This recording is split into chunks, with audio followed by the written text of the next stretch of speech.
ஓம் நம சிவாய. நேயர்கள் அனைவருக்கும் வணக்கம். இன்னைக்கு நம்ம பார்க்க போகிறது 2026 பிப்ரவரி மாத ராசி பலன்கள். பிப்ரவரி மாதத்தில் முதல் தேதியில் கிரகநிலைகள் எப்படியெல்லாம் இருக்கும் என்பதை முதலில் பார்த்துவிட்டு அதன் பிறகு ராசிக்குள் செல்லலாம்.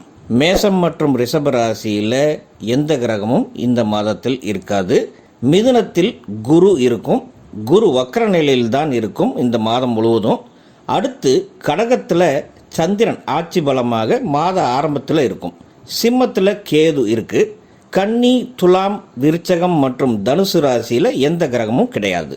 மகர ராசியில் ஜனவரி மாதம் பெயர்ச்சியான 4 கிரகங்களான சூரியன், செவ்வாய், புதன் மற்றும் சுக்கிரன் இந்த மாத ஆரம்பத்திலும் அதே இடத்துல தான் இருக்குது. இதில் செவ்வாய் கிரகம் உச்சகதியில் இருக்குது. தன்னுடைய பார்வையால் கேதுவை அஷ்டமாக பார்க்கிறது. சூரியன் மகரத்தில் பகையாக இருக்கு. புதன் மற்றும் சுக்கிரன் சமநிலையில் நட்பாக இருக்கு. கும்பத்தில் ராகு கிரகம் உள்ளது. அதுவும் தன் சொந்த நட்சத்திரமான சதய நட்சத்திரத்தில் இருக்கு. அடுத்து மீனத்தில் சனி கிரகம் வக்ர நிலையெல்லாம் முடிந்து தன்னுடைய உத்திரட்டாதி நட்சத்திரத்திற்கு நகர்ந்துள்ளது. பிப்ரவரி மாதத்தில் 4ஆம் தேதி புதன் கும்ப ராசிக்கு நகரும். அடுத்து 6ஆம் தேதி வாக்கில் சுக்கிரனும் கும்பராசிக்குள்ளே போகும். சரியாக 13ஆம் தேதி சூரியனும் கும்பராசிக்குள்ளே நுழையுது. 17ஆம் தேதி சூரியன் ராகுவுக்கு பக்கத்தில் செல்வதால் அன்று இந்த வருடத்தோட முதல் சூரிய கிரகணம் ஏற்படும். அதோட சரியாக 23ஆம் தேதியில் உச்சநிலையில் இருந்த செவ்வாய் கும்பத்திற்கு பயிற்சி ஆகுது. இதே மாதத்தில் 26ஆம் தேதி மதியம் புதன் வக்ர நிலைக்கு மாறும். இதில் பாசிட்டிவான விஷயம் என்னவென்றால் 13ஆம் தேதிக்கு பிறகு 3 கிரகமும் கும்பத்திற்கு போன பிறகு குருவுடைய பார்வை கும்பத்தின் மீது விழுவதால் ராகு கிரகம் அங்கே இருந்தால் கூட சுபத்துவமாகவே இருக்கும். சரியில்லாத ஒரு விஷயம் என்னவென்றால் மகர ராசியில் இருக்கும் போதும் சரி, கும்பராசிக்கு பயிற்சியான பிறகும் சரி, செவ்வாயின் பார்வை கேது மீது விழுவதால் பல ராசிக்காரர்களுக்கு அது பிரச்சனையை கொடுக்கும். அவிட்ட நட்சத்திரத்தில் 3 மற்றும் 4ஆம் பாதமும், சதய நட்சத்திரத்தில் வரும் 4 பாதங்களும், பூரட்டாதி நட்சத்திரத்தில் வரக்கூடிய முதல் 3 பாதங்களில் பிறந்த கும்ப ராசி நேயர்களுக்கு உங்கள் ராசி அதிபதி சனி குடும்பம், வாக்கு மற்றும் வரவு ஸ்தானத்தில் அமர்ந்துள்ளது.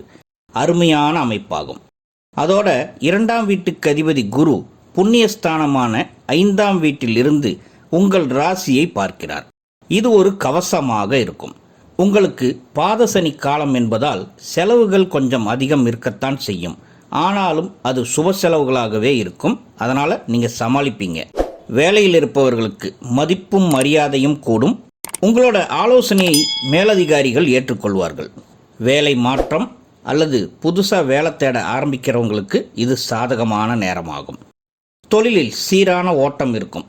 புது இடத்தில் புது கிளைகள் ஆரம்பிக்க அல்லது புது தொழில் ஆரம்பிக்கவும் இது நல்ல காலம்தான். பெரிய முதலீடுகள் செய்யும் போது நல்ல அனுபவம் உள்ள யாரிடமாவது ஆலோசனை பெற்றுக்கொள்வது நலமாகும்.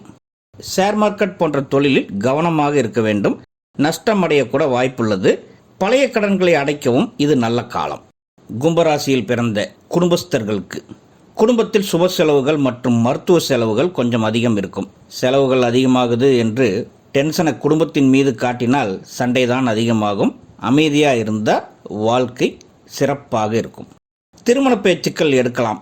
ஆனால் ஜூன் மாதத்திற்கு பிறகுதான் முழுமையான பலன் கிடைக்கும். 7ஆம் வீட்டில் கேது இருப்பதால் திருமண தம்பதிகளிடையே அடிக்கடி கருத்து வேறுபாடுகள், மனக்கசப்புகள் வரலாம். புரிதல் ரொம்ப முக்கியம். காதலிப்பவர்களுக்கு இந்த மாதம் அருமையான மாதம் என்றே சொல்லலாம். 5ஆம் வீட்டின் அதிபதி புதன் கிரகம் ராசிக்குள் 4ஆம் தேதியே வருவதாலும் கருத்து வேறுபாடுகள் எல்லாம் குறைந்து சமரசம் ஏற்படும். அதனால் லவ்வர்ஸ் டே உங்களுக்கு ரொம்ப சக்ஸஸ்ஃபுல்லாக இருக்கும்.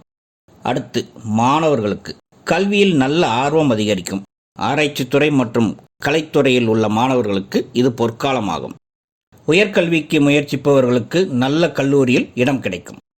சீனியர் சிட்டிசன்களான உங்களுக்கு கோயில் குளங்கள் சென்று மன அமைதியை மேம்படுத்தி கொள்ளக்கூடிய அருமையான மாதம் உங்களுக்கு.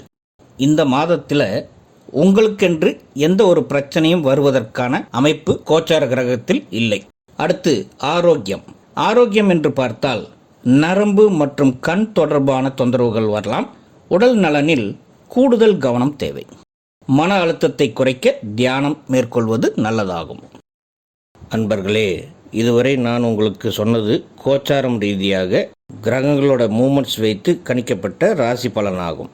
உங்கள் ஜாதகத்தில் லக்னம் ஒரு இடத்துலையும் ராசி இன்னொரு இடத்துலையும் வருகிறது என்றால் நீங்கள் ரெண்டையும் கம்பேர் பண்ணி தான் பலன் எடுத்துக்கணும். ஃபார் எக்ஸாம்பிள், நீங்கள் ரிஷப ராசியாக இருந்து கும்ப லக்னமாக இருந்தால் அந்த 2 ராசிகளுக்கான பலன்களையும் எடுத்து சேர்த்து வைத்து தான் ஒரு முடிவுக்கு வரணும். அது மட்டும் இல்லாமல் நான் இப்போ சொன்னது கோச்சாரம் ரீதியான பலன்கள் தான். உங்களுடைய தனிப்பட்ட ஜாதகத்தையும் அதில் நடக்கக்கூடிய தசாபுத்திகளையும் நீங்கள் கொஞ்சம் தெரிந்து வைத்து கொண்டிருந்தால் அது வைத்து கம்பேர் பண்ணி பார்த்து உங்களுடைய தனிப்பட்ட பலன்களை தெரிந்து கொள்ளலாம். நேயர்களே, அலர்மகள் அஸ்ட்ரோ சேனலை முதல் முறையாக பார்ப்பவர்களாக இருந்தால் சப்ஸ்கிரைப் பண்ணிக்கோங்க, லைக் பண்ணுங்கள், உங்களுடைய ஃப்ரெண்ட்ஸுக்கு ஷேர் பண்ணுங்கள். உங்களுடைய மேலான கருத்துக்களை கமெண்ட்ஸில் பதிவிடுங்க.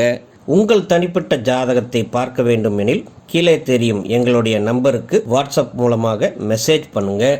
நன்றி. வாழ்க வளமுடன். ஓம் நம சிவாய.